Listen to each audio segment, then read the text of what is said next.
Hey groupers, Pastor Marshall. Got this great story in John chapter 6, Jesus walking on water. Short story, so maybe you get a short group, but also a chance for everybody to talk a little bit more. I wonder, what is a story for you that is a simple story that you could tell, but behind it, the major backstory that very few people would know about. Maybe you remember in my message this week, I talked about my trip with my once before stepmom, no longer stepmom.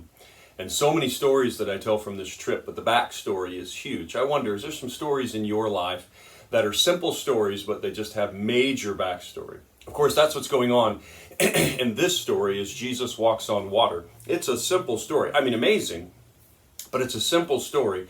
But of course, the backstory, the bigger story, is that Jesus is greater than Moses. He's fed the 5,000. Moses had bread from heaven. Jesus does it himself. Moses walked on dry land. Jesus walks across the top of the water. Big significance, little story. I wonder about you.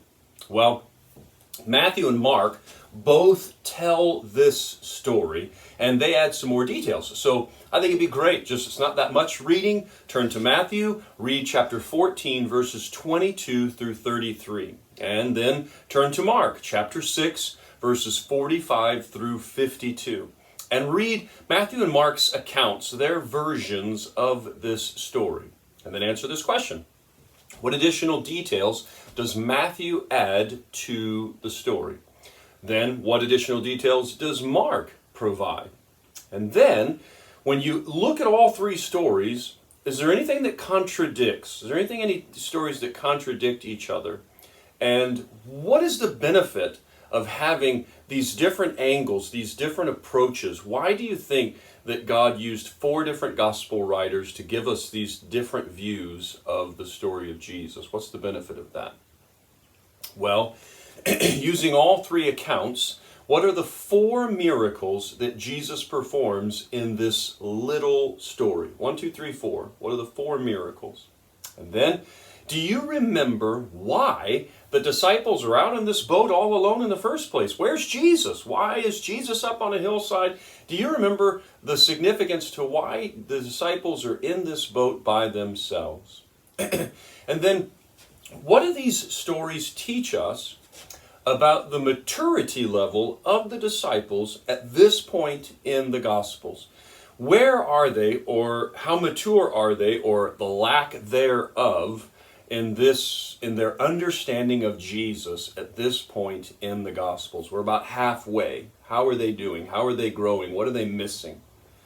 And then, very simple, turn to Psalm 107, verses 29 and 30. Read those Psalms. I quoted Job in my sermon. This is another passage that I could have quoted. So turn to Psalm 107, 29 through 30. And what does the psalmist say that only God can do? And how does this give an opening of the window for the disciples and for the crowds about who Jesus really is?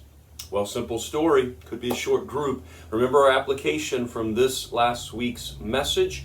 I challenged you to figure out a simple faith story. A story that seems very simple, but that has big backstory. That would be part of your testimony, that would be part of the story that you tell to people when they ask you about your relationship with Jesus Christ. I'm challenging you to think of a simple story that has big faith story ramifications. Well, I hope that you have a wonderful group, and I look forward to seeing you this next weekend as we continue in John chapter 6. God bless.